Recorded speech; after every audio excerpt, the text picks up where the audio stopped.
All right. Good morning. This is Matt. So me and my friend Paul were thinking about doing a video series on gear, how it relates to noise and experimental music, and I figured I'd do some little kind of impromptu test runs with my own gear and setup and just kind of go through some things, test out the equipment I have, and currently I'm working on a pcrv release for a label, and just wanted to kind of show you the current setup I was using. Sorry, I'm drinking coffee. So we'll just do a little rundown and see what this is about. So I don't know, it might be interesting, it might not be, so we'll see. I just woke up too. So basically with pcrv for years I have been using a shaker box as my main sound source. This one is tricked out by Frank Sturgeon. It's got an on and off toggle right here, so you can engage the contact mic inside or on the outside.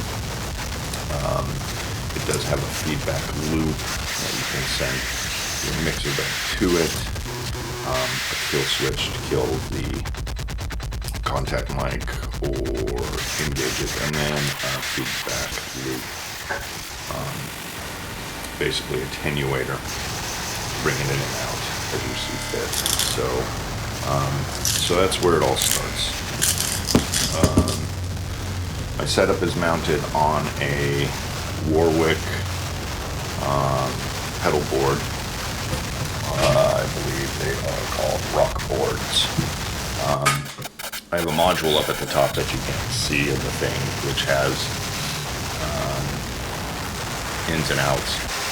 So the shaker box goes into an in there, which goes then into my EQ.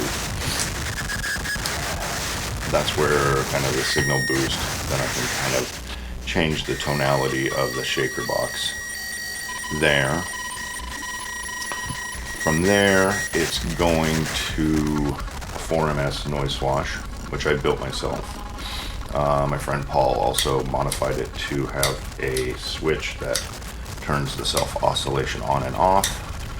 And we have a little knob for that also.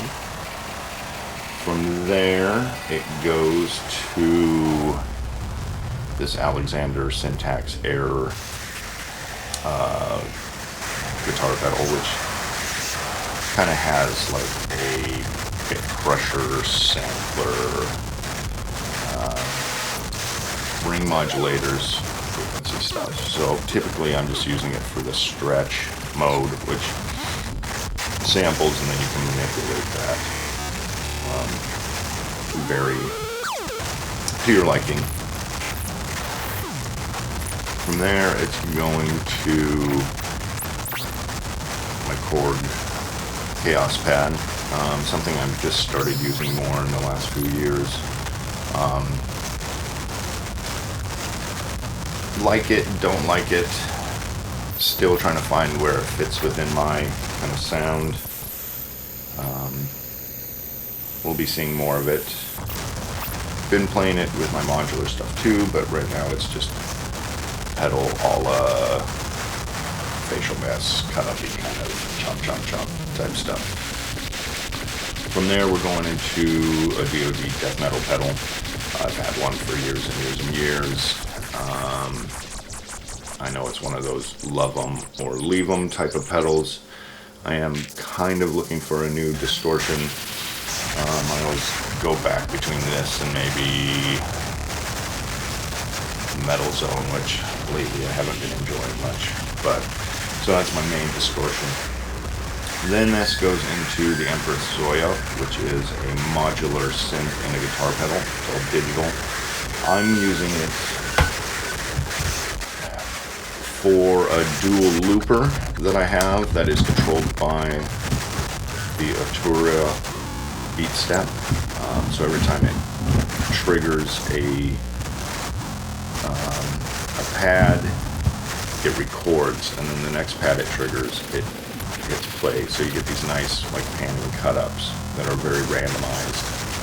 I have LFOs built into it too that are controlling pitch and speed of those. So it's kind of chaotic.